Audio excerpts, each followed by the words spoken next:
Ora, estimado telespectador da televisão pública de Angola, no seu canal de notícias, o nosso muito boa noite. No ar e consigo mais uma edição do Semana em Análise. E comigo, para juntos neste tempo que nos é reservado, para olharmos os temas aqui selecionados, eu saúdo já o Zé Paquice Mendonça. Boa noite. Boa noite, Faustino. Boa noite, doutor Clemente, meu colega do painel. Uma saudação extensiva a toda a equipa técnica da televisão pública de Angola, que esta hora está de serviço, assim como também saudar todas as mulheres do mundo, em particularmente da Angola, por o Março Mulher, que começa exatamente hoje, dia 1 de março. Eu, Eugênio Clemente, o nosso boa noite também. Boa noite, Faustino. Boa noite, doutor Paquice, aos telespectadores. Saudar o mês de março, religiosamente se diz o mês de Maria e de São José, o seu castíssimo esposo, porque no mês de março celebra-se o Dia da Mulher Angolana, o Dia Internacional da Mulher, mas também nós temos o Dia do Pai, lógico que é um mês recheado de boas novas para, numa só palavra, simbolizar o género, não é? Exatamente. E começamos aqui com um assunto que terminámos há instantes, o encerramento do 8º Congresso da OMA. E no encerramento, mais do que falarmos da eleição de Carlota Dias com 97% dos votos e também do seu discurso, é manifestar aquilo que é o peso desta organização e a responsabilidade social, não só partidária, mas social, que a organização tem, não só com a mulher, mas do ponto de vista da sua estrutura de atuação, daquilo que é a sua missão social, com formação e com aqueles problemas candentes da família. Carlota Dias manifesta aqui o seu comprometimento profundo com as causas que estão aí na matriz da organização feminina do MPLA. Zé Mendonça, Zé Paquice Mendonça,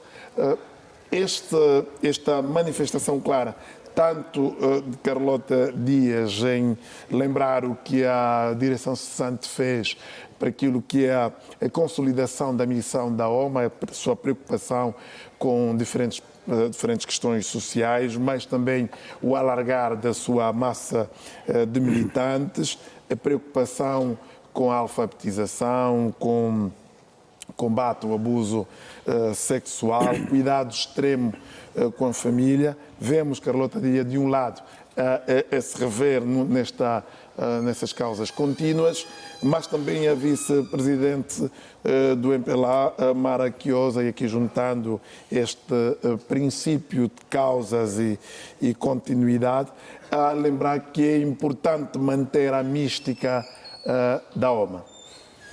Bom, Faustino, eu penso que sim, é importante, e nós, olhando para a história de Angola, a OMA, Organização da Mulher Angolana, uma organização, portanto, feminina do MPLA, é uma organização que se forjou desde os primórdios da luta de libertação nacional. Se tivermos em conta o momento da sua fundação, Angola não era independente. Ao lado do MPLA, esta organização galvanizou-se na luta de libertação nacional. Foram as mulheres que, de fato, jogaram um papel muito importante para que, de fato, o propósito da nossa independência, portanto, fosse alcançado através da direção política do MPLA. Recordamos muito bem aqui as heroínas nossas que, ao lado aos homens, perderam as suas vidas para que esse desiderato, esse propósito da independência fosse alcançado. A OMA nunca perdeu, de fato, este norte. Alcançada a independência, a OMA, além de ter um caráter de massas, mas é uma organização política, porque é uma organização política vinculada ao MPLA como partido político. Mas nunca, portanto, se esqueceu de outras ações sociais, portanto, na generalidade de todas as mulheres do nosso país. A OMA sempre levou a cabo trabalhos ligados às ações sociais, à condenação e até ao julgamento, por exemplo, da fuga de paternidade em determinadas localidades onde as estruturas governamentais até bem pouco tempo não se encontravam, mas a OMA está lá. A OMA sempre, com os seus gabinetes jurídicos, ajudou a conciliar lares, chamar responsabilidades àqueles pais que de fato abandonam os filhos, fuga a paternidade, não só, portanto, outras ações sociais que contribuíram, portanto, no engajamento das mulheres do nosso país. Portanto, neste preciso momento, neste 8º Congresso, para mim, é preciso dizer também que a camarada Joana Tomás cumpriu o seu papel, cumpriu o seu dever durante o último quinquênio que ele assumiu a responsabilidade de conduzir a organização. Se tivermos em conta o que foi levado a cabo, sobretudo na área da alfabetização, na reorganização e reestruturação interna da própria nossa OMA, revitalização das secções da OMA. Bom, eu digo isso porque eu conheço o estatuto da nossa OMA, conheço o estatuto do MPLA, do meu partido, portanto, eu penso que conhecemos um pouco por dentro. E eu penso que foi um trabalho que foi levado a cabo neste sentido. E neste preciso momento, Faustino, há grandes desafios. A camarada Emília Carlota Dias assumiu hoje a responsabilidade, foi eleito com uma esmagadora maioria. 97% de votos dos participantes ao Congresso. Eu penso que os desafios estão ali. Em primeira instância, eu não me refiro aos desafios 2026, 2031. Eu me refiro aos desafios ainda 2026, 2027. Porque vem aí o pleito eleitoral, 2027, e eu penso que uma das ações principais é preciso virar as ações da OMA para dentro de Cabinda ao Cunene, do Mar ao Leste, no sentido da mobilização de toda a massa feminina no nosso país, face aos desafios eleitorais que se aproximam. É preciso passar a mensagem do partido, é preciso olharem para a questão da unidade, é preciso a camada Carlota olhar um desafios à unidade no seio da organização, porque só com a unidade é quando pode conseguir vencer os desafios que se colocam à frente. Eu penso que é um voto de confiança que os congressistas deram se olharmos para essa percentagem. E outra questão que eu queria ressalvar, Faustino, tem estado badalado constantemente nas redes sociais, que o Congresso da OMA não obedeceu o processo democrático da eleição. Não é verdade. É preciso termos em conta que quando se convoca o Congresso e surgem candidaturas, já é o processo orgânico próprio do Congresso, ao mesmo tempo é o processo democrático que ocorre. Significa dizer que ali o Congresso começa. É verdade, houve 3 candidatas, todos nós sabemos, que foram submetidos ao antigo Comitê Nacional da OMA. Dessas 3 candidaturas saíram 2 candidaturas, que a primeira eleita como candidata e a outra classificada, portanto, no quadro da cotação da pontuação de votos, foi uma eleição secreta. Eu penso que é exatamente a democracia interna. Se agora depois houve resignação da segunda pessoa mais votada para ir até as urnas ao próprio Congresso, eu acho que isso não belisca a questão propriamente da democracia, porque a camada Carlota passou na peneira inicial de que os candidatos devem vir do Comitê Nacional Cessante, e não era apenas única, houve de fato 3, uma não conseguiu votos possíveis para avançar à frente, a outra que poderia avançar, depois resignou, portanto decidiu não avançar, é soberano, isto é uma decisão soberana pessoal, e eu penso que isso não belisca nada o aspecto ligado à questão da democracia. E agora veja, onde estiveram 2.000 e tal delegados para uma margem de 97% de votos, é porque é a candidata que fez uma campanha certa, uma campanha que foi apoiada, uma campanha que foi aceita pelos delegados ao Congresso, e aí está. 2.501. Exato, porque a votação foi secreta. Exato. Se de fato não merecesse confiança pelos congressistas, não poderia chegar a essa conclusão. Vamos ouvir aqui portanto, o Eugênio Clemente Zapaquis, porque vamos falar um bocadinho mais sobre essa questão. Eugênio, vimos uma sala vibrante. uma marca característica da OMA, independentemente de toda a ação inicial do processo, mas no fim vê-se esta vibração, essa coesão e o apoio a quem está em frente. Estamos a falar de Emília Carlota Dias, que vem das bases das organizações que compõem o MPLA. Estamos a falar desde a OPA, da JMPLA, em que foi muito vibrante, e faço esta pequena descrição para lembrar os desafios que se avizinham com a própria organização, em que a vice-presidente falava da necessidade do resgate e manutenção da mística, mas também há desafios eleitorais à frente. Ao olharmos para Carlota Dias, está aí o perfil de quem se encaixa para esta missão e continuidade do que se tem feito, acrescida a exigência que se impõe ao momento. Bom, primeiro o resgate e a manutenção da mística da Organização da Mulher Angolana. Eu creio que Carlota Dias, não só falando de si, mas também da estrutura que compõe a sua agente política, as suas irmãs, as suas primas e outras pessoas com quem Carlota Dias tem estado a privar, como é o facto de ter uma proximidade com uma pessoa muito experiente, Joana Lina, que praticamente acompanhou durante todo o seu percurso de campanha nas suas atividades, terá todas as condições reunidas para que esta mensagem para dentro que foi passada pela vice-presidente do resgate e a manutenção da mística da organização venha a se cumprir. E vimos que no exercício da sua campanha política, ao nível de todos os ciclos eleitorais por onde passou, procurou de alguma forma galvanizar ou fazer transparecer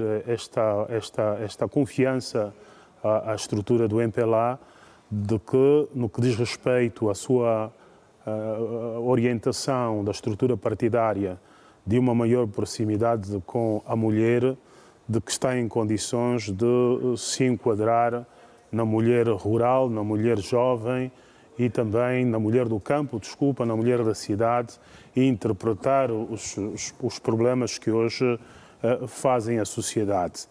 Bom, tocou o Faustino nos desafios que se avizinham e dizia bem o Dr. Paquice que o ideal é não falarmos do desafio num prazo muito extenso, mas falarmos que há uma OMA que tem que se posicionar para que entre 2026 e 2027 ajude a estrutura do MPLA a se apresentar como uma estrutura que tenha confiança para manter a manutenção do poder. Bom, aqui eu creio que o MPLA posiciona-se também com duas, pelo menos na linha da frente, quer a própria vice-presidente do MPLA, quer a própria Carlota Dias, que tenha estado a demonstrar, de alguma forma, um poder de penetração e compenetração dentro da mulher, nas suas bases centrais, a mulher do campo, a mulher rural, interpretando também os problemas que as mulheres ao nível da cidade apresentam, que o MPLA tem estado a piscar o olho de que a disputa do voto eleitoral de 2027 vai assentar, sobretudo, no papel do MPLA em ponderar a mulher na política, a mulher na liderança e a mulher na capacidade de fazer gestão de direção de destino político e governativo do país. Isto, pelo menos, está sinalizado. Fica cada vez mais assente naquilo que são os sinais que vamos tendo. Agora, como é que a OMA deve estratificar os problemas e como é que a OMA deve olhar para as soluções dos problemas? Porque quer queiramos, quer não, os municípios hoje já não são tão rurais como se parecem. Hoje, felizmente, com a expansão dos serviços, com a chegada da energia, com o esforço feito pelo próprio Executivo, o campo já ganha vida, as nossas vilas, os nossos municípios hoje têm uma estrutura e a própria mulher do campo, por via da convivência social dos filhos, dos sobrinhos, já se emancipa, já acompanha o que acontece na cidade. Há uma necessidade de se reestruturar a ação da OMA, não muito voltada para a ruralidade. Não. Já passou a ruralidade. E isso é o que a OMA tem que procurar fazer. Agora, como é que a OMA deve olhar para essa ruralidade que já tem uma imersão para uma modernidade? Como é que a OMA olha para o contraste com a modernidade que as cidades têm? E vamos olhar para a mulher, porque é na mulher onde nós encontramos a direção de uma sociedade. A mulher é a mãe que leva a sociedade, que conduz, que ameniza os problemas. Nós temos um problema da desaculturação ou de uma falta de matriz cultural da nossa sociedade. E é aqui onde eu creio que Carlota Dias deverá, de alguma forma, saber conduzir, trazer a OMA, e eu gostei de uma referência que a secretária cessante fez no seu discurso, dando nota de que nós conseguimos, durante o mandato, criar uma base estatística. É importante, sim, o registro estatístico de onde estão, quantas são, mas é importante catalogar os problemas e como é que esses problemas, no grau, são medidos do ponto de vista de resolução, para que nós consigamos perceber, hoje, quando nós falamos da mulher angolana, o que é que nos falta? Nós temos tantos problemas, mas também temos tantas mulheres. O que é que nos falta? Hoje já não está o problema do grito do não à violência do género, do grito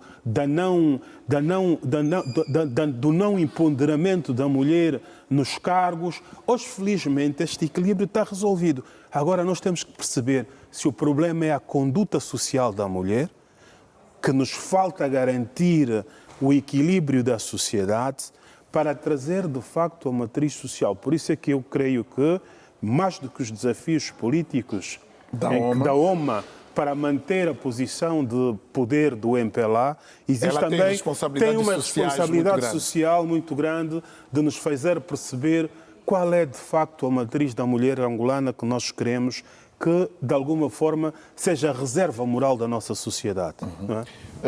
Porque Joana Tomás falava...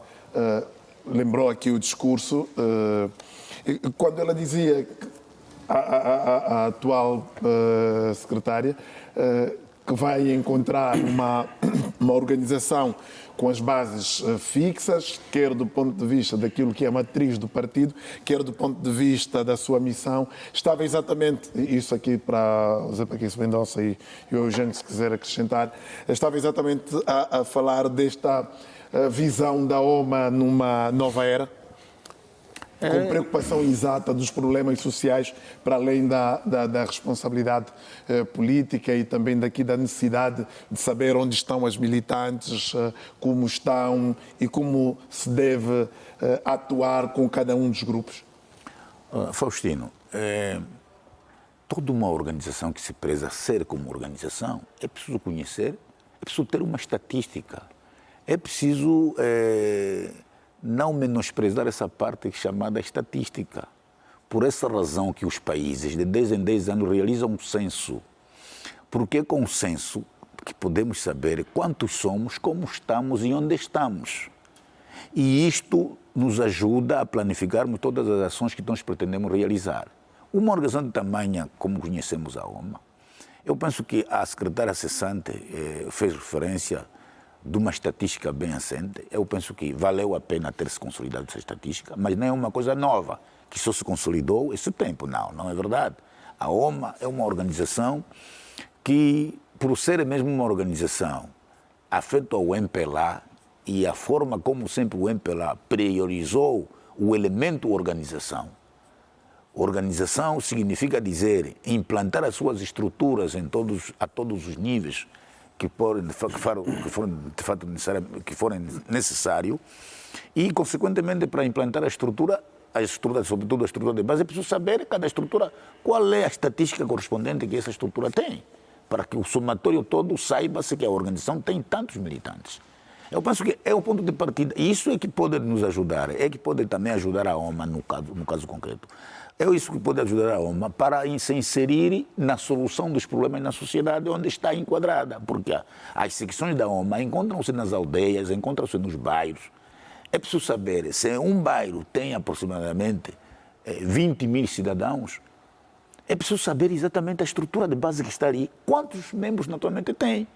É preciso, para que a ação se faça sentir no total desses moradores, desses populares que aí estão 20 mil, é preciso que a estrutura política ou organizativa, por exemplo, concretamente ligada à área feminina, tenha também uma representação de um número considerável. Para tal é preciso mobilizar, é preciso enquadrar. Por essa razão que um dos lemas, o Congresso correu de que mulheres angolanas unidas para transformar os desafios em conquistas. Bom, para saber que está-se unido é porque, naturalmente, tem de haver uma determinada estatística. Uma das ações que vai se levar a cabo agora é a mobilização. A mobilização, isso implica dizer que vai se alargar cada vez mais a massa militante da OMA nas organizações de base onde se encontra as estruturas, nas organizações de base implantadas, portanto, na comunidade. Então, por aí está o papel importante de continuar a consolidar essas estruturas de base e a estatística que a secretária Cessante fez referência, para que, de fato, isso possa contribuir, planificar corretamente as ações sociais que são importantes para se levar a cabo no seio da sociedade. E atenção, só com as ações sociais, porque hoje em dia a política é feita com ações sociais na comunidade.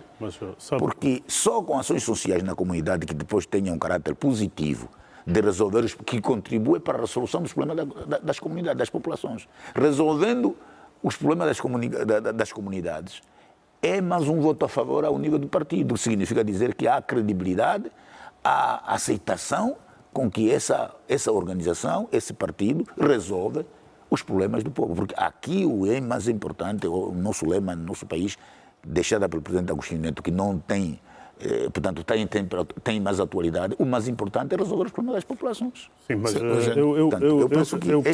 eu creio que é o seguinte.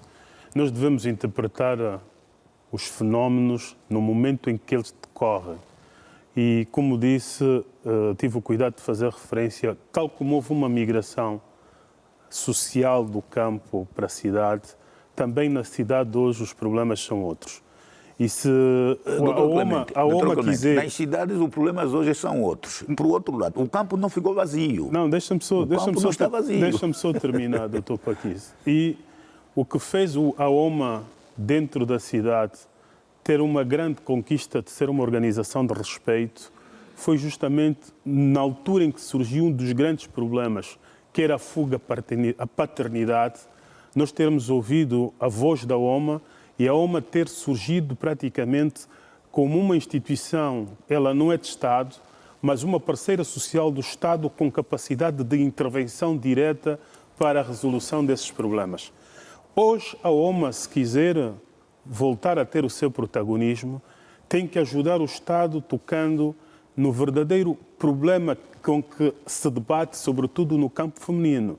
A OMA não poderá ter qualquer receio de trazer a discussão e desincentivar algumas práticas sociais que a nossa sociedade observa. A questão da prostituição, que encontra até suporte legal, que é uma prática condenável por lei.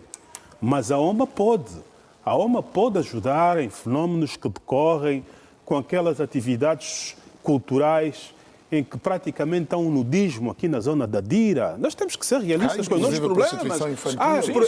Inclusive, isso é que nós temos que ter o cuidado. A OMA este problema, doutor Clemente, eu não coloquei essa questão fora. Não, deixa-me só terminar. Em nenhum momento eu não estou... Mas eu estou a explicar aquilo que eu considero que a OMA deve... Porque assim... Atender com prioridade essas questões sociais. Atender com prioridade. Para quê?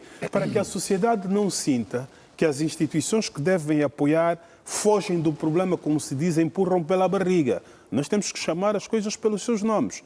A questão da prostituição, a questão da interpretação com que a juventude faz sobre a questão do empoderarismo, né? O empoderamento, as empoderadas. Você sabe qual é o problema das empoderadas na nossa sociedade?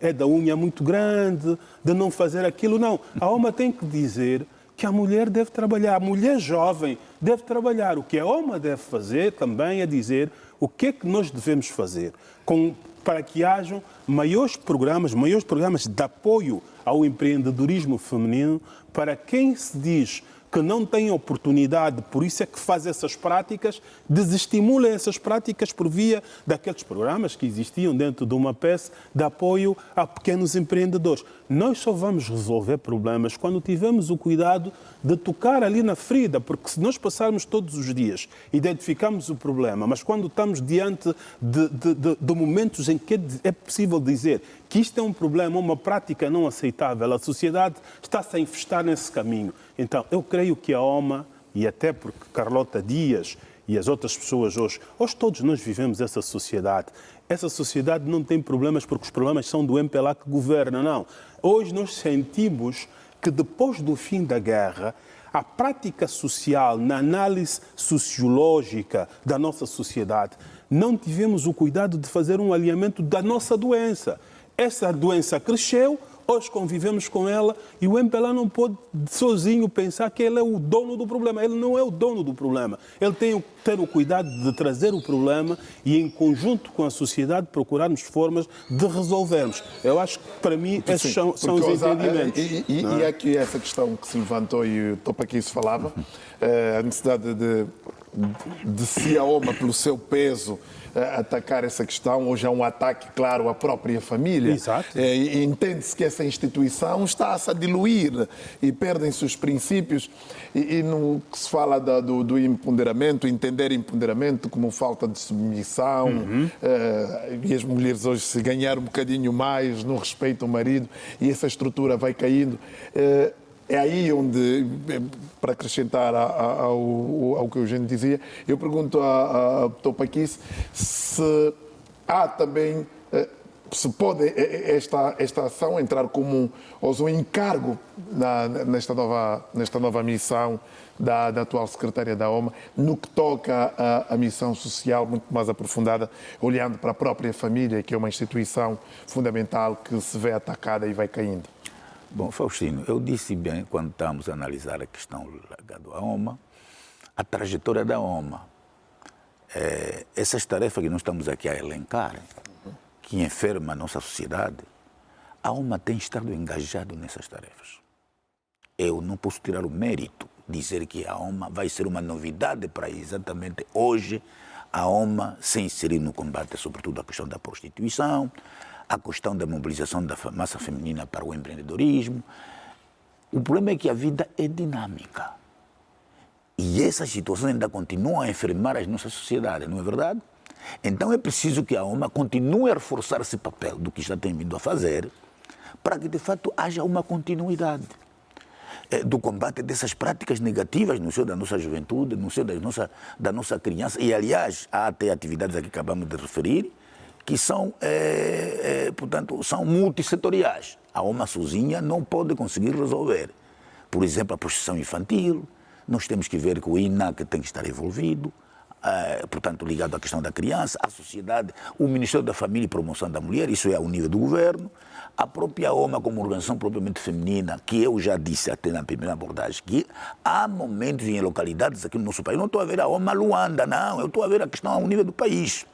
Há localidades aqui no nosso interior do país que a OMA, a dada altura, por falta da instituição chamada instituição, portanto, da Ministério da Família, Ação... Ela faz esse papel. Faz esse papel. Agora, então, um momento, Faustino. Então, significa dizer, nós aqui estamos a converger a nossa análise, o fundamental, estão identificados os problemas que afetam a nossa sociedade, sobretudo os problemas sociais. E a OMA, les a les, tem estado ao encalço desses problemas. O que é necessário é que imprima mais dinamismo,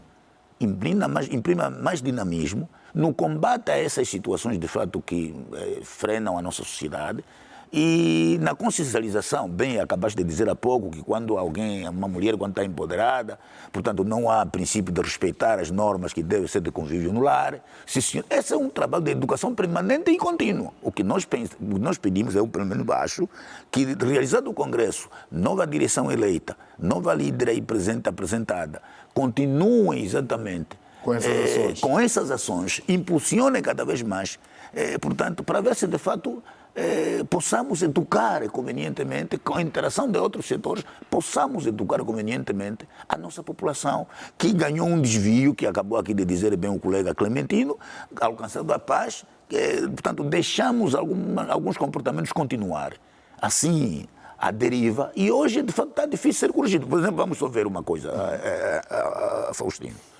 A venda desordenada que se pratica aqui em Luanda, tudo o canto é mercado, pontes, passadeiras, tudo é mercado. Isso começou de uma forma assim, começou tímida de forma tímida, enfim. Mas como foi se deixando, hoje que se pensa corrigir essa situação, não está nada fácil. Então, para que temos mais 4 temas.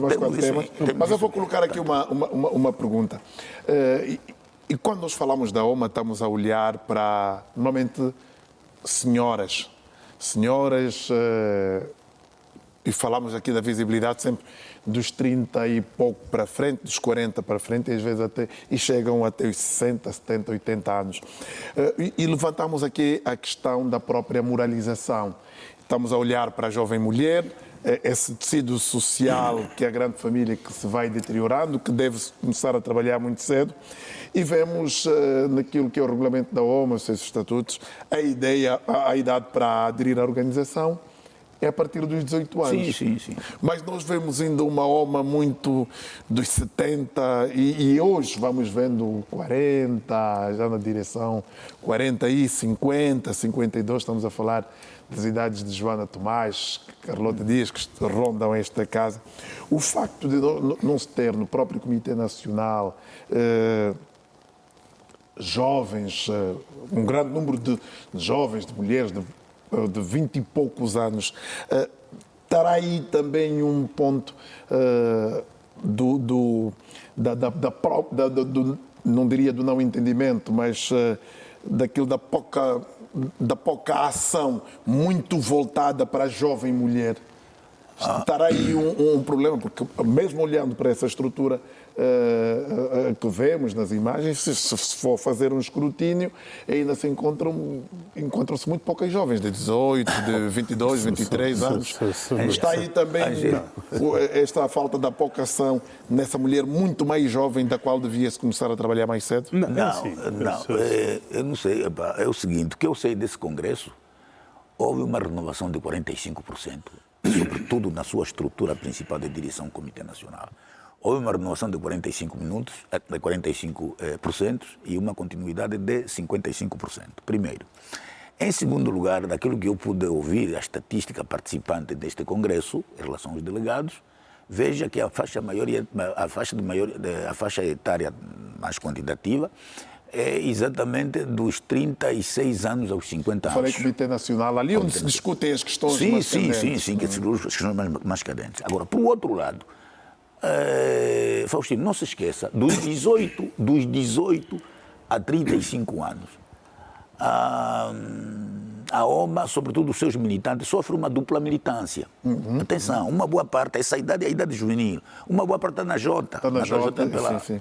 Assim como mesmo ao nível do partido, ao nível da própria JMPLA, aliás, a sua massa militante, uma boa parte está consigo dos 18 aos 35 anos de idade, mas não se esqueça que muitos já às vezes se encontram já ao nível do partido. Portanto, esta é a questão da duplicidade de militância que existe.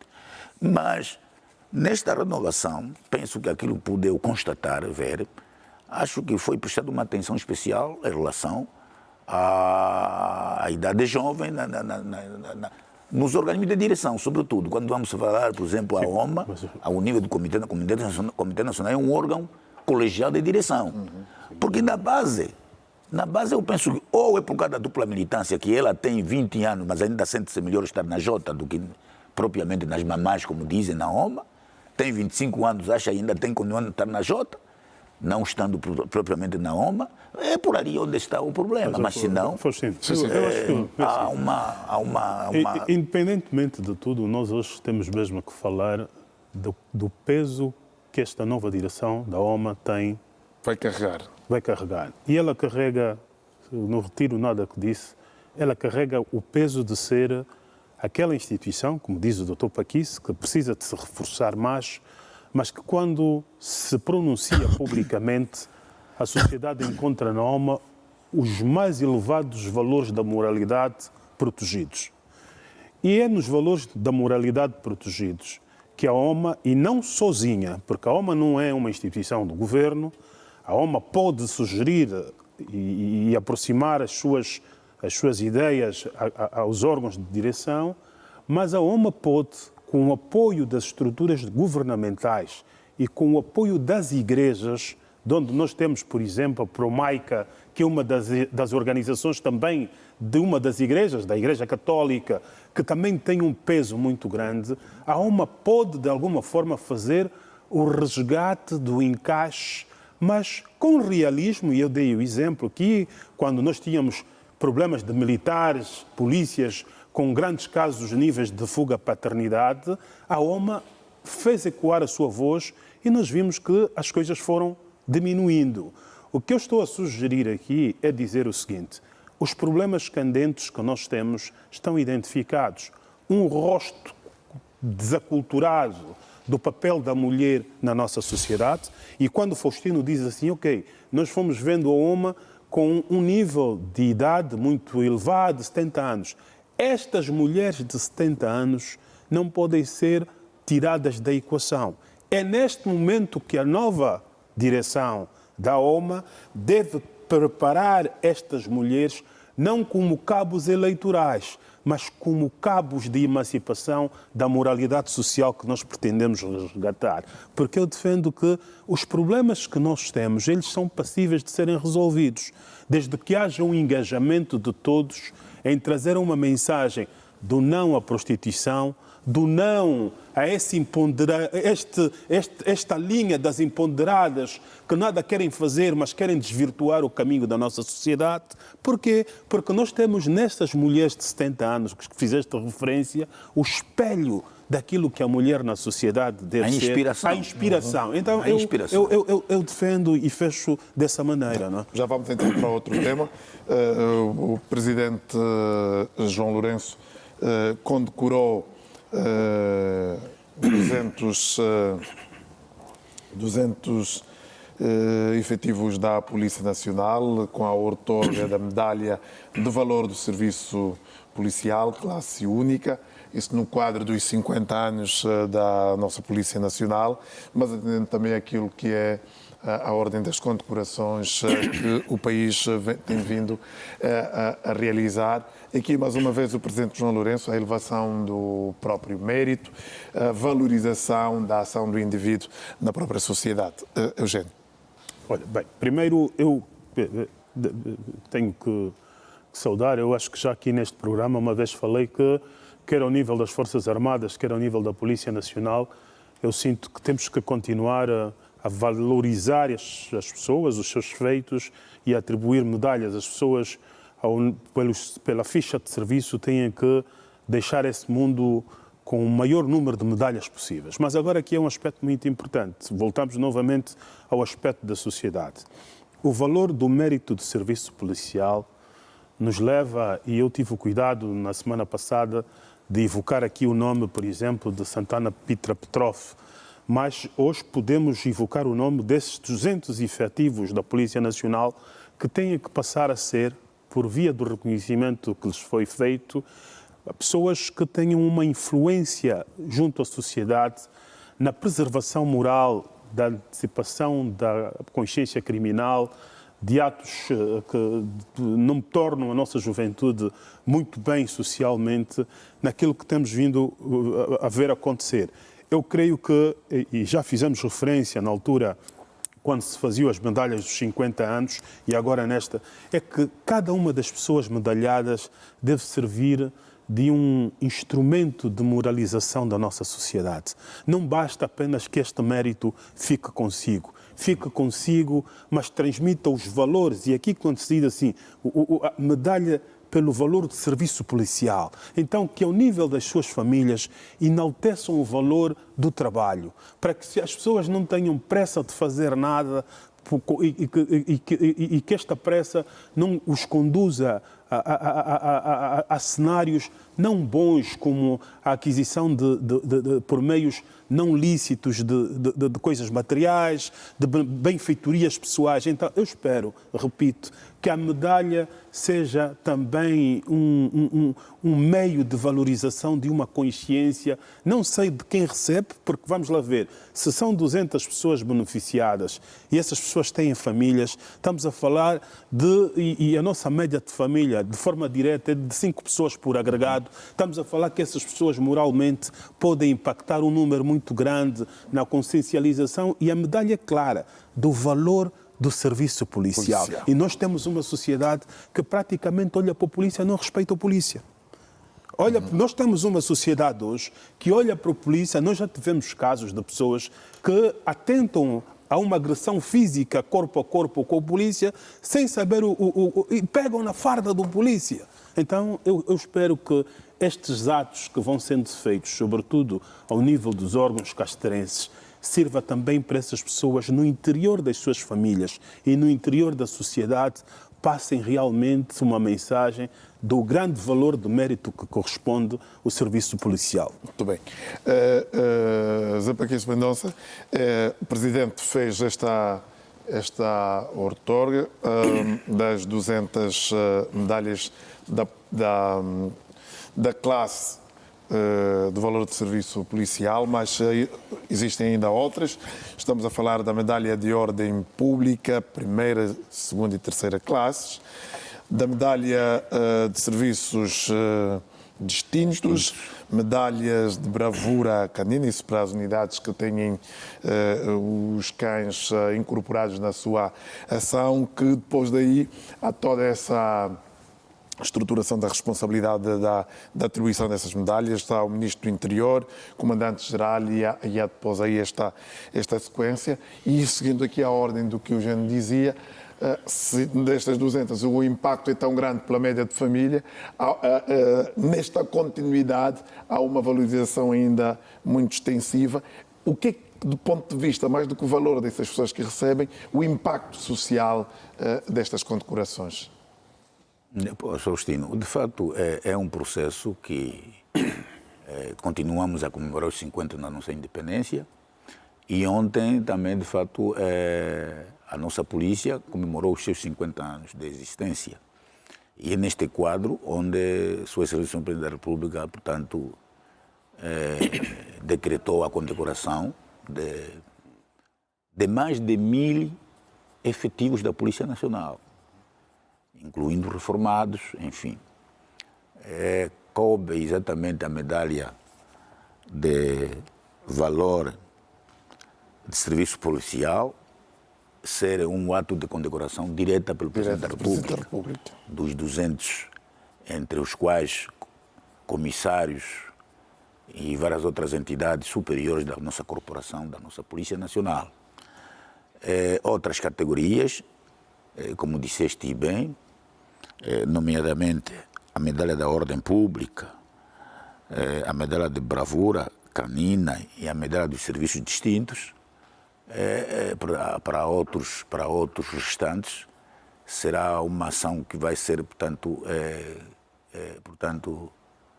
cumprida por outras entidades sob mandato próprio do Presidente da República, nomeadamente o Ministro de Estado para a Casa Militar, o Ministro do Interior, para a outorga dessas outras classes que aqui estão tipificadas. Portanto, eu penso que é um processo positivo, porque isto joga um impacto determinante na sociedade. Se tivermos em conta, disse bem o meu colega, cada um de nós tem família, portanto, a pessoa recebe a medalha, mas isso reflete, isso vai impactar diretamente ademais outros membros que constituem exatamente a família. Não só este elemento, mas isso encoraja os demais na mesma área de corporação, saberem que a disciplina, o comportamento, porque isso não se condecorou só assim de uma forma aleatória, é preciso também olhar pela trajetória de cada indivíduo. Eles constituem, de fato, a amostra de toda a nossa corporação ligada ao Ministério do Interior, ligada à nossa polícia, mas é verdade que olhou-se pelo comportamento, de cada um durante a sua trajetória, portanto, neste órgão tão importante castrense para o nosso país.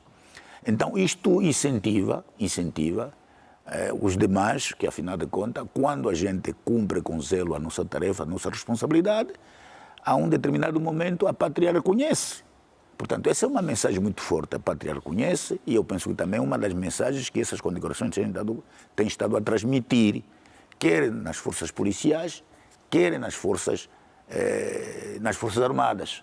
E eu digo nas Forças Armadas, uma vez desse eu já aqui abordei essa questão, eu penso que agora deve-se continuar a tomar esse ciclo normal, não só das condecorações. Cada batalha, fora ou dentro de Angola, há sempre alguém que se destaca, tem de ter de fato uma medalha. Porque depois de 30, depois de 5, 10, 20 anos de serviço nesses órgãos castrenses, quem sai com vida temos estado a ver noutras dimensões, noutras latitudes. Tem várias medalhas. Tem várias medalhas e cada uma dessas medalhas representa uma batalha.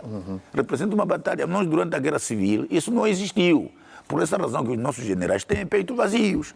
Se formos a ver as batalhas que eles enfrentaram, cada uma das batalhas vencida ou participada, diziam que existia de fato uma medalha que simboliza a participação nesta ou naquela batalha. Eu penso que com este processo que começou de forma massiva o ano passado, penso que nunca é tarde, o importante é sempre começar. Começamos bem e eu penso que vai continuar e isso vai servir para corrigir aquilo que não fomos, que o país, que o Estado não desenvolveu durante longos anos. Portanto, houve preocupações diversas neste ou naquele sentido, mas agora penso que o comboio está nos carris em relação a esse elemento ligado às condecorações. Exato. Se para as Forças Armadas eram as batalhas, para a polícia se torna um bocado mais fácil porque está em ação e aquilo que todo dizia momento. aqui o Topaquice, é olhar para cada ação, para cada ato e o valor de tal ato, aí a condecoração. Se calhar aí podia-se incorporar hoje as Forças Armadas em outras ações sociais para que sejam condecorados. Quando eu me refiro de batalha, Faustino, quando eu me refiro de batalha, bom, as Forças Armadas têm duas tarefas principais. Em tempo de guerra, portanto, a ação direta. Aí surge a batalha. Mas em tempo de paz, há outras batalhas sociais. Por isso é que eu dizia, a necessidade de incorporar as Forças Armadas em outras ações sociais e aí a devida valorização. Eugênio, se não tiver, quer acrescentar alguma coisa? Não, está tudo dito. Exato. Então vamos aqui para um outro assunto. A Ministra das Finanças, Vera Daves, desencoraja intermediários para o pagamento da dívida pública. Lembrava a Vera Daves que vale a pena a paciência porque há de se pagar desde que sejam comprovados os factos que justificam tal dívida, mas é muito comum assistirmos a esses caminhos que surgem e que acabam dificultando ainda mais o processo, mas estes caminhos também surgem muitas vezes urgentemente por conta da própria dificuldade que o empresário tem para acessar aos pagamentos. E Eugênio, já falámos muitas vezes dessa questão aqui. E às vezes eu confundo aqui a figura do documentarista e também do empresário. O doutor Eugênio, como é um sujeito, nessa área. E começo consigo. Devia eu começar essa abordagem. Eu creio que esta palavra intermediário, se calhar a ministra posicionou-se bem como ministra, tinha que numa questão dessa procurar caminhos, se querer aqui a interpretação extensiva do termo. Eu creio que essa interpretação extensiva do termo era mais no sentido de evitar o tráfico de influência. Eu acho que é isso que a ministra pretendeu dizer. Evitem o tráfico de influência. Ela fez até referência ao seu próprio nome, o nome do Dr. Dorivaldo, na qualidade de diretor da Unidade de Gestão da Dívida Pública. Mas é preciso também conhecer, e dizes bem, no desespero, qualquer palavra de salvação as pessoas correm, não é por acaso que até na busca da fé muitas pessoas acabam por ir em várias congregações religiosas. Agora imagina na busca do seu dinheiro. E eu creio que, como disseste, é apenas pelo cenário em como o processo é montado, há muita demora, as pessoas esperam muito, há aqueles, como eu já disse, que manifestam muita vontade de receber os seus atrasados e voltar ao mercado, uns recebem, já não regressam, mas eu creio que o desespero daqueles que correm atrás de vários caminhos, no sentido de encontrarem a resolução do seu problema, decorrem justamente da vontade de verem as suas empresas salvas ou a sua atividade empresarial salva. Eu não vejo isto como um drama que nós devemos fazer. O tráfico de influência não é admitido, tudo bem, é o conforto que muitas pessoas utilizam e nesse conforto essas pessoas que fazem essa prática acabam tendo uma vida muito facilitada, os chamados micheiros, aí a ministra não deixa de ter razão. E a percentagem, 10%? Não, é o seguinte, quando se trata de uma prestação de serviço, para esse tipo de situações existem contratos juridicamente garantidos, chamados contratos de recuperação de créditos. É normal existir. O que eu só sinto é que a nossa sociedade, também num determinado momento, entrou aqui uma avalanche de micheiros que depois de ganharem o dinheiro exibem uma realidade social que vai muito contra o perfil de quem realmente trabalhou. Né? Uma coisa é tu teres trabalhado, merecer de um serviço e esperar o seu dinheiro.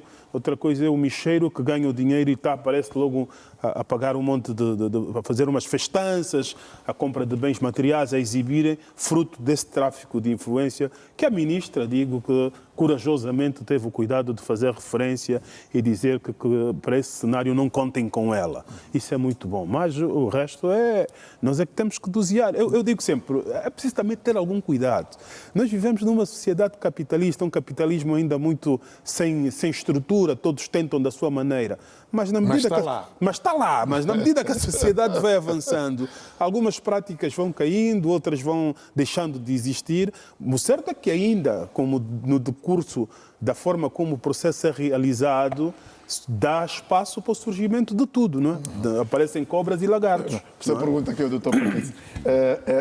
A questão crescente desses caminhos contrário àquilo que está normatizado, os intermediários ou o tráfico de influência, obrigam aqui também, embora a ministra condena e diga que desde que se justifica a dívida será sempre paga, pesa embora o tempo, há aqui também um chamamento de responsabilidade à própria Ministra das Finanças no sentido de melhorar o seu procedimento a fim de que, pela demora, não se recorra a estes caminhos. Só para não roubar o doutor Paquice, eu vou só dizer o seguinte, isso eu não estou a defender o Ministério das Finanças, mas é o seguinte, com o surgimento do decreto 231 ou 235/21 ou 22, esse assunto ficou resolvido. O problema é que a tramitação da dívida hoje, ela deve nascer do órgão em que ela foi contraída, onde o serviço foi realizado, posteriormente passa pela UGD via SIGF, vai para a IGAI para aspecto de acariação dos factos. Eu, por exemplo, eu não tenho receio de dizer isso. Eu aguardo uma dívida desde 2013. Eu fiz uma estrada no Namibe, na estrada do Iona, e vocês, por incrível que pareça, eu podia estar aqui como um frustrado a reclamar. Não. Eu respeito os procedimentos, só chamo a atenção que realmente o problema nem está no Ministério das Finanças. Às vezes os problemas surgem justamente no ato de reconhecimento do trabalho que o empresário realizou. E por isso é que eu digo, às vezes a gente vê a televisão, não é porque defendemos o governo, não. Nós esclarecemos o que é que está bem, mas também esclarecemos dentro da atuação do governo. Por isso é que eu disse que a ministra foi corajosa quando ela desencoraja o tráfico de influência, fala da intermediação negativa nesses casos que muitas vezes atrapalha a marcha dos processos, mas dizer que, pelo menos do ponto de vista da transparência, há um decreto que é bastante esclarecedor sobre aquilo que deve ser feito. Não é? Então, para eu fazer a pergunta. Faustino, não há fumo sem fogo. Sua Excelência, a Ministra das Finanças, foi claro e objetivo. Ainda bem, sabemos, Ministra das Finanças, que quando se trata de dívida pública do Estado, é ela que deve resolver. Mas veja aqui, há pouco tempo, o Dr. Clemente disse as várias curvas que a dívida tem que passar nas várias instituições. Todas essas instituições não são do Ministério das Finanças. Ou são, se o senhor vai para a AGT, vai para o Tribunal de Contas, parece, ou que tudo isso para se provar, não é verdade? Vai para o IGAI. Então, então, o problema que está ali é a burocracia dos nossos serviços. Sim. Eu, quando ouço o doutor Clemente a dizer que tem uma dívida que o Estado deve... Desde 2013. Está bem, está certo, doutor 2013. Clemente. 13 anos. Sim. Não. É muito. Não é possível, é muito. Possível. É muito. É muito tempo. Nós temos que ser realistas, não podemos tapar o sol com a Com a peneira. peneira, você não pode Temos dizer. que Eu tocar fiz uma estrada, 13 anos, Tomboiona, terraplanagem, 13 anos. É muito. Quem é que aguenta isso? E eu também tenho exemplo de alguns empresários, né, que também ouvi eles a falar de fato disto. Então é preciso haver celeridade, tem de haver honestidade. Celeridade e respeito pelos empresários nacionais. É preciso dizer às pessoas. Nós às vezes valorizamos... Deixa-me concluir o meu raciocínio, Vamos- doutor Clemente. Tem de haver celeridade na solução do problema da dívida interna. Porque isso tem estado a matar, às vezes, certos empresários. Imagine eu, com o meu orçamento, com o meu dinheiro, com a minha reserva que tenho, vou executar uma empreitada aqui pública, gasto todo o valor aí, depois passo 10 anos, não sou ressarcido, vou despedir trabalhadores, a minha empresa vai à falência, e então é preciso vermos isso, e nós temos estado a gritar sobre a empregabilidade da juventude. As empresas, quando começam a falir, não é empregabilidade da juventude, pelo contrário, estamos a mandar mais exército de desempregados nos desempregados. Essa estrutura burocrática é que tem facilitado muitas vezes. Desculpa, às vezes é preciso, olha, é por isso que eu tenho estado a dizer, tem de haver uma grande fiscalização e inspeção em todos os setores da vida pública aqui no nosso país. Por conta do excesso de burocracia. Sim, porque muitos dessa burocracia não é feita de forma propositada. Sim. É criar dificuldades para depois vender facilidades. E a senhora ministra foi muito bem objetiva, mas ela e o diretor nacional da dívida pública, para resolver o problema da dívida, não são eles que vão distribuir o dinheiro no Namibe, no Kwanza Sul, no empresário YX. Os papéis chegam até eles e passam por vários mecanismos. E quando se delibera, também passa por vários caminhos para chegar até o destinatário. É ali onde, às vezes, há dificuldades que são criadas por nossos funcionários mesmo, que criam essas dificuldades, para exatamente criarem dificuldades para depois vender facilidade. Para se falares comigo, eu vou resolver o problema, depois aparece essa história de 10% para o efeito. Bem, um dinheiro que eu gastei para se reaver o meu dinheiro, tenho ainda que pagar 10%. É injustiça isso. Isso não desenvolve a economia, não desenvolve o país. Eu penso que é preciso. A sua senhora ministra foi muito peremptório, foi claro nesse programa, portanto, Economia Sem Maca. Portanto, foi claro, foi objetivo. Agora é preciso que, de facto, haja fiscalização para se detectar essas irregularidades nos vários mecanismos, nos vários caminhos onde passa a comprovação dessas dívidas e serem resolvidos. É preciso que o país, o nosso governo, dedique uma especial atenção, tal como temos dedicado atenção à dívida externa.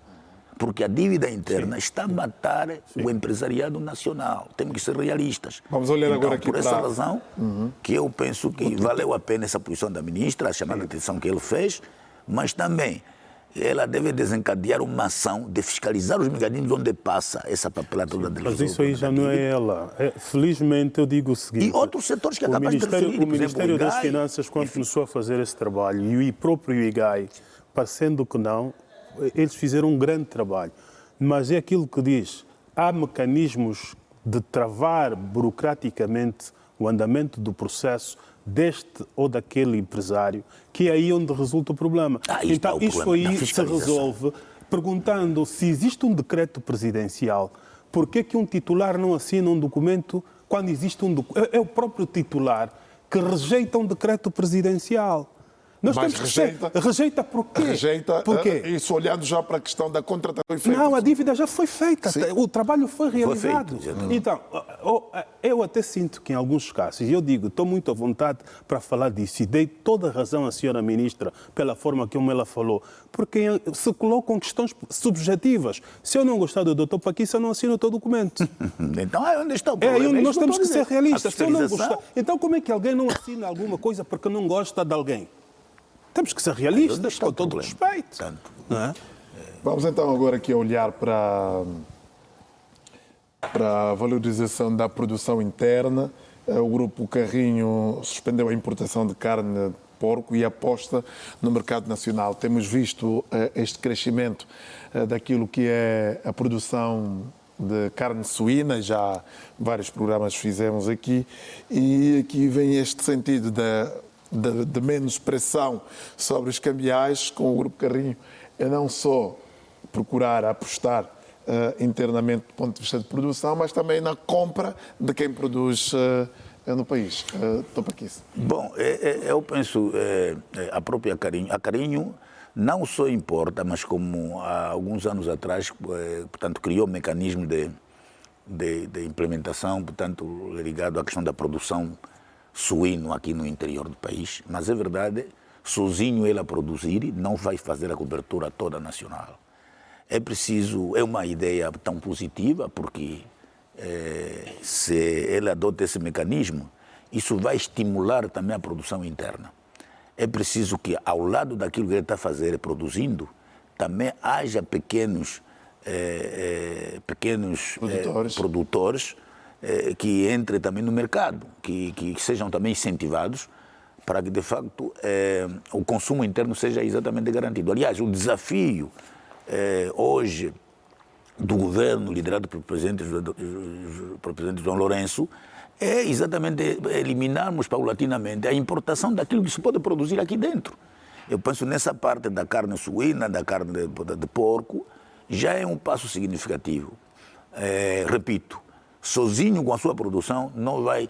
É aquela coisa que depois de 2, 3 meses vai tornar de novo a virar, portanto, o barômetro para importar outra vez, porque a produção interna não vai exatamente corresponder com a necessidade da oferta que se pretende.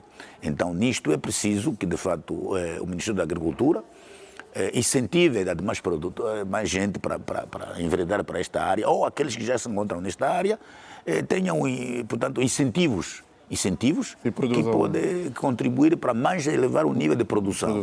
Produção suficiente para ver se consegue se produzir o chouriço, quer dizer, chouriço local, produto local. Enfim, eu penso que... Já estamos a ficar apertados com o tempo. Estaremos Vamos ouvir à altura de responder. Olha, eu também não vou roubar muito tempo neste tema, mas vou compactuar com o que disse o Dr. Paquisto. Realmente, só o facto da Carrinho suspender a importação e optar pela produção interna já é uma grande novidade e que, de alguma forma, reduz também o peso na importação e, sobretudo, tirando divisas de Angola para cobrir as suas necessidades. Eu sei que é uma coisa que a Carrinho tem estado a procurar fazer. Nas cadeias produtivas onde ela está inserida, ela está a procurar formas de criar uma base de massificação de produtores independentes que depois retroalimentam a sua cadeia de necessidades. Eu creio que na cadeia da produção de suínos ou de porcos não vai fugir à regra. Muito recentemente tive com um dos seus responsáveis e vi-lhe muito empenhado relativamente, não na questão da carne de porco, mas pelo menos na fileira do frango, apresentando esta estratégia. Eu acho que devemos incentivar, e tal como o Dr. Paquice acabou de dizer, que surjam também outros empreendimentos do género, porque o país é grande, as necessidades a cobrir não são fáceis. E mais do que produzir a carne, eu também estou expectante que Angola no futuro consiga produzir os enchidos cá também, fruto da nossa produção interna, que nós um dia também possamos desfrutar e não estar a comprar, por exemplo, a perna de presunto no preço que nós compramos, que também haja produtores de presunto em Angola.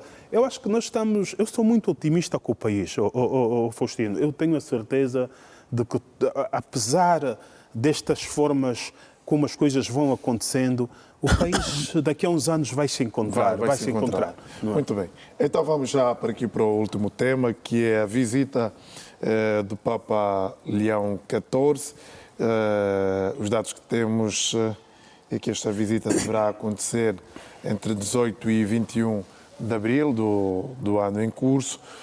Uma visita em que o Papa Leão XIV, para além de Luanda, estará também no Santuário da Moshima e em Saurimo, na província da Lunda Sul, mas essa visita é no quadro de um périplo que o Papa irá fazer a diferentes países africanos, dentre eles a Argélia, Camarões e Guiné Equatorial. Aqui, para os dois, a pergunta é a mesma, no reforço daquilo que são as relações do governo de Angola e a Igreja, mas é se não estamos em erro, o terceiro Papa a visitar o nosso país. De 17 a 17 anos. Isto é que então, fiz alguma cronologia. De 17 a 17 anos em Angola temos a visita de um Papa. De um Papa, 17 Foi assim em 1992 o Papa João Paulo II. Foi 17 anos depois, em 2009, o Papa Bento XVI. E depois agora, passado também 17 anos, então vem agora o Papa Leão XIV. Portanto, o Papa, a visita do Papa tem uma duplicidade de caráter. Portanto, nós temos que ver que a visita do Papa é pastoral, ao mesmo tempo é diplomático, é de Estado, porque ele representa o Estado do Vaticano. Portanto, eu penso... É uma digressão que ele vai fazer para a África e eu penso que os últimos papas hoje fazem digressões constantes ao nosso continente. Significa dizer que o cristianismo está muito forte aqui no nosso continente em relação aos demais continentes, mesmo a própria Europa. Hoje os crentes são muito reduzidos. Nós temos em África, de fato, faz-se constatar mais crença, mais força do cristianismo aqui no nosso continente. E falando particularmente para Angola, eu penso que seja bem-vindo o Papa. Portanto, vai fazer uma digressão semelhante, que se aproxima àquele que o Papa João Paulo II fez. Veja que na altura o Papa João Paulo II visitou quase 4 províncias é isto, mas ele vai visitar, por exemplo, a Lunda Sul, o Icolibengo, aqui na Nossa Senhora da Mushima. Eu não sei se isso vai culminar com a inauguração da Basílica, mas parece que não estará ainda à altura a sua inauguração, mas as obras decorrem a um bom ritmo. Eu penso que isto demonstra as relações que a Santa Sé tem com Angola. E veja, Faustino, a Santa Sé, as suas relações com Angola não começam só apenas depois da nossa independência. Em 1968, se não me engano, o presidente Agostinho Neto foi recebido ele, o presidente Agostinho Neto, Amílcar Cabral, Marcelino dos Santos foram recebidos pelo Papa, portanto, é Vaticano. Na altura ainda, eles lideraram os movimentos de libertação, de luta de libertação nacional. Penso que a Igreja Católica tem uma massa de crentes ao nível, a mais de 90% em Angola, nós não podemos negar disso, mais de 90% em Angola, mais de 90% ou 95% temos a matriz católica, a matriz cristã, e dessa matriz cristã, a maioria, de fato, é da matriz católica. Portanto, vamos esperar que seja um facto e venha contribuir naquilo que têm sido as ações sociais que a Igreja Católica tem estado a levar a cabo no quadro da interação e solução dos problemas do país e colaboração exatamente com o nosso Estado, com o nosso governo. Muito bem, então para aqui, Eugênio, estamos mesmo já a fechar. Olha, primeiro, a nota que fizeste, que terceiro Papa, quer dizer que a terceira é de vez, não é? O Papa encontra uma nação ávida para receber uma bênção de desenvolvimento. Nós tivemos na primeira uma visita que visava, de alguma forma, ser parte da agenda do estabelecimento da paz. Depois tivemos uma para assentar, de alguma forma, o espectro da unidade, da reconciliação nacional, mas desta vez o Papa encontra uma sociedade ávida, com a nossa visão política a merecer de um querer. Falamos agora da questão da Carrinho. Nós queremos o desenvolvimento de Angola. E tem-se dito que, às vezes, tentamos a primeira e a segunda e na terceira é de vez. A nação angolana precisa, de facto, de uma bênção que nos permite fazer cada vez mais crer que o nosso desenvolvimento, de que Angola pode ser um país bom. Do ponto de vista pastoral, eu sou um devoto de Mushima e eu acreditei piamente naquele lugar. Nós temos condições de fazer uma melhor divulgação daquilo que é a história da Mamã Mushima e fazer o que se aconteceu e o que a Europa faz com Fátima a partir de Portugal. Nós podemos fazer daquele lugar um orgulho para nós, independentemente do credo religioso que cada um, de alguma forma, professa. Do ponto de vista diplomático, acredito que a visita do Papa demonstra as boas relações entre o Estado angolano e o Estado da Santa Sé. E aqui eu creio que nós somos dos poucos países africanos onde um investimento como este que está a ser feito no santuário da Nossa Senhora da Mushima tem este papel participativo do Estado angolano no investimento direto. Então eu creio que nos vamos preparar para receber o Papa, como se diz, com toda a alegria e com toda a fé, não é? Muito bem. Zé Paquito Mendonça e Eugênio Clemente, o nosso muito boa noite. Sempre com a certeza de, sempre que puder, cá estaremos para olhar para outros assuntos e levar a vossa opinião esclarecedora e agregadora aos nossos telespectadores. Muito obrigado, boa noite, Obrigado, boa noite e até a próxima. Assim, caro telespectador, mantenha-se aí. A Televisão Pública de Angola, no seu canal de notícias e outros, está para lhe servir. As notícias não param. Fique aí que a nossa missão é exatamente isto: trabalhar para si. Boa noite, até ao próximo domingo.